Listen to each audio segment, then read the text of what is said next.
Bom, mas é o seguinte, ó, estamos começando aqui os Donos da Bola nesta segunda-feira, agora 6h10, hoje é dia 23 de janeiro de 2023, e eu queria dizer um negócio aqui. Crise no Palmeiras.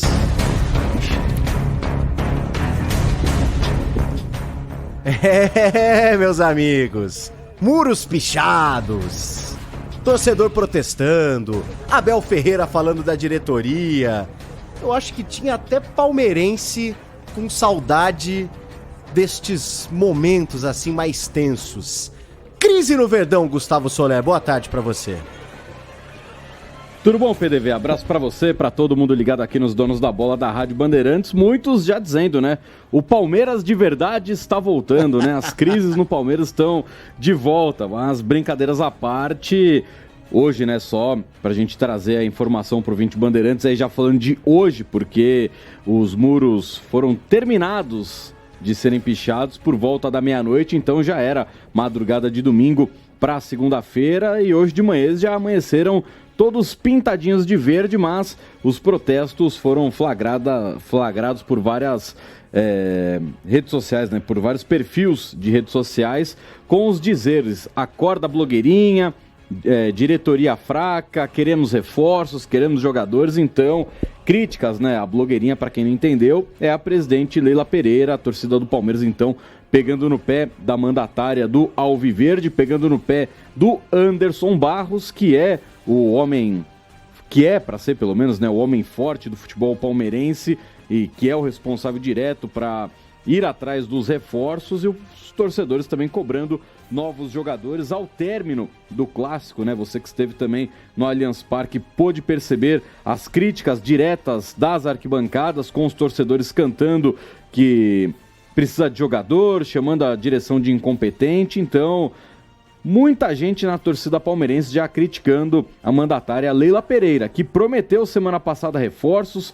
Quando assumiu a presidência do Palmeiras, foi questionada, né, sobre Cristiano Ronaldo no Verdão. Ela falou que nada era impossível para a sociedade esportiva e até este momento nenhum atleta foi apresentado ao time do Palmeiras. E daqui a pouco a gente vai falar sobre este mercado da bola, mas uma segunda-feira, como há muito não acontecia, tumultuada nas Alamedas palestrinas. Pois é, né? Há muito tempo a gente não via esse tipo de atitude por parte do torcedor. Óbvio que é importante a gente dizer também, né, Gustavo Soler, até antes da gente acompanhar aqui o que disse o Abel Ferreira, o próprio Gabriel Menino também já respondendo aquela alfinetada do Flamengo, porque sábado tem um jogo muito interessante, jogo inclusive que pode aflorar mais ainda nessa questão, esse espírito crítico do torcedor neste início de temporada. Mas é bom lembrar também, Soler, que a torcida, obviamente, ela tem uma dose de razão e a gente vem apontando essas questões, né, de reforços, que o Palmeiras, pelo que é a realidade do Palmeiras hoje, que é justamente brigar por títulos, e hoje a gente vê uma potência que é o Flamengo.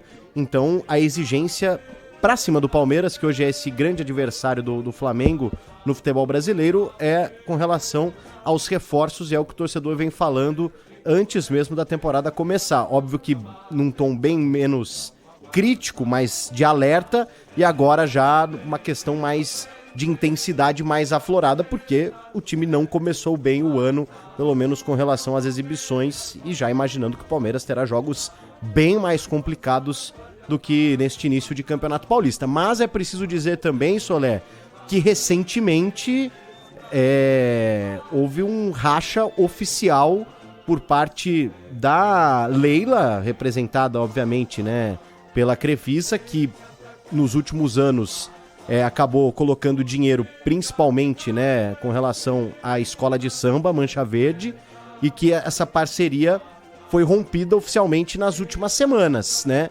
E acho que, de alguma forma, isso também influencia no protesto do torcedor, né, Soler?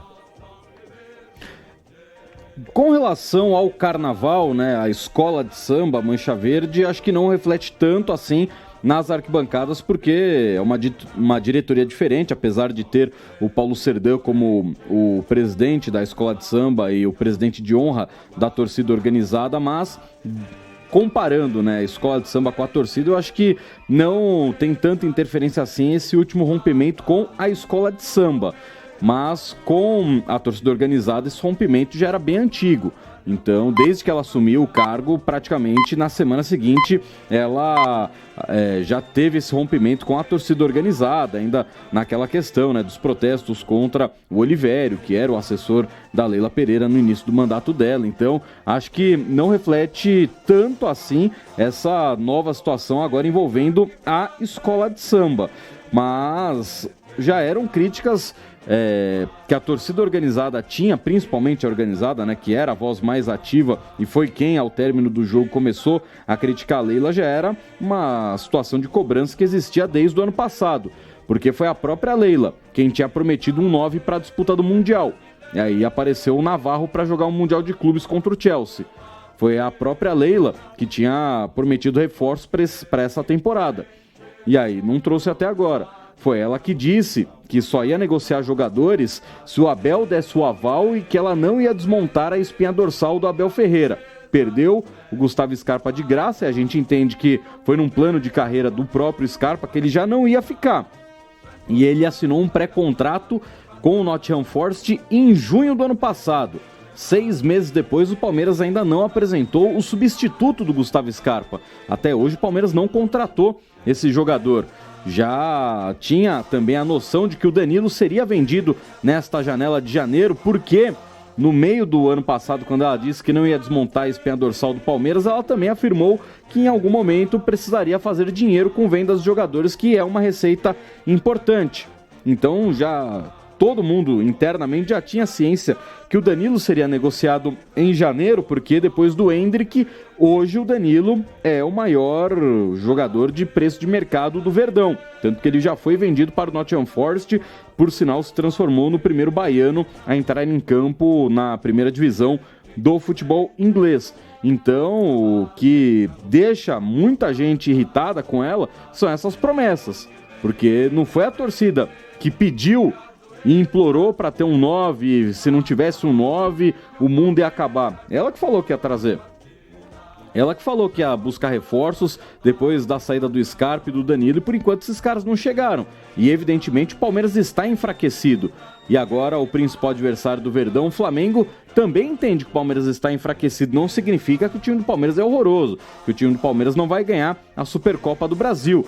Mas não foram os torcedores que se iludiram achando que ela ia contratar porque ela tem um grande investimento no seu patrocínio dentro do clube. Não, ela publicamente falou que ia trazer jogadores e até esse momento isso não aconteceu. O Palmeiras só perde atletas e em 2023 ainda não apresentou nenhuma cara nova. E aí a gente daqui a pouco vai falar também sobre a crítica do Abel Ferreira à própria direção, porque os bastidores do Verdão também, muita gente entende que hoje o Palmeiras tem um bastidor muito fraco, que a escolha do Mané Garrincha não era a melhor escolha para jogar a Supercopa do Brasil, até pelo patrocínio master do Flamengo ser o Banco BRB, que é um dos patrocinadores do estádio Mané Garrincha, de pré-venda de ingresso antecipada para torcedores do Flamengo, e o Palmeiras não teve acesso a isso, porque isso não foi divulgado para o torcedor palmeirense, só foi divulgado para o torcedor flamenguista, que se você tivesse conta no banco, você teria a prioridade na pré-venda. Isso para o palmeirense não foi divulgado. Então até nesses bastidores também existem muitas críticas contra a gestão da presidente Leila Pereira, porque muita gente entende que o Palmeiras hoje nos bastidores também é um time enfraquecido.